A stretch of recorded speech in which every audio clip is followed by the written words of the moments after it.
सरपंच संतोष देशमुख हत्या प्रकरणात अटक करण्यात असलेल्या सुदर्शन गुले आणि सुधीर सांगळे यांच्याकडून नवीन माहिती उघड झाली आहे. या दोघांनाही गुन्ह्यातून अटक करण्यात आली. मात्र या हत्या झाल्यानंतर हे दोघे फरार असताना कोणत्या ठिकाणी गेले आणि कोणाकोणाला भेटले यावर धक्कादायक खुलासा समोर आले आहेत.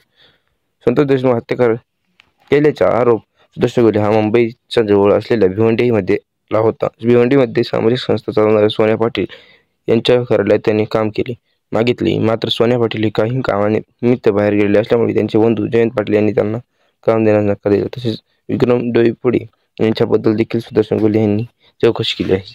विक्रम डोईफोडे यांच्या बारमध्येच सुदर्शन गुले यांच्या गावातील एक मुलगा काम करत होता. त्याच्या माध्यमातून आम्हाला काम मिळते का, तसेच राहण्याची व्यवस्था होते का याची चाचणी देखील सुदर्शन गुले यांनी केली होती. मात्र या ठिकाणी देखील त्यांना राहण्याची जागा न मिळाल्याने ते गुजरातला निघून गेल्याची माहिती समोर आली. या संदर्भात सोन्या पाटील आणि विक्रम डोईफोडे यांची देखील पोलिसांनी चौकशी केली आहे. आपल्याजवळ असलेल्या सर्व माहिती आपण पोलिसांना दिली असून त्यांनी त्या आरोपींना ओळखत नव्हतो, त्यामुळे या संदर्भातील शंका आली नसल्याचे त्यांनी पोलिसांना सांगितले आहे. ओळख लपवण्यासाठी एकाने तर मिसेस कापल्या. दरम्यान वडपाळा येथील डोईफोडे यांच्या हॉटेलवर राहणाऱ्या जागा न मिळाल्याने लगविला जातो असं सांगून सुदर्शन गुले यांनी तिथून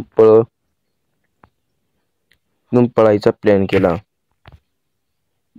त्यानंतर ते तिघेही गुजरातला गेले आणि त्याची माहिती समोर आली. गुजरातमधील एका मंदिरामध्ये त्यांनी आश्रय घेतला.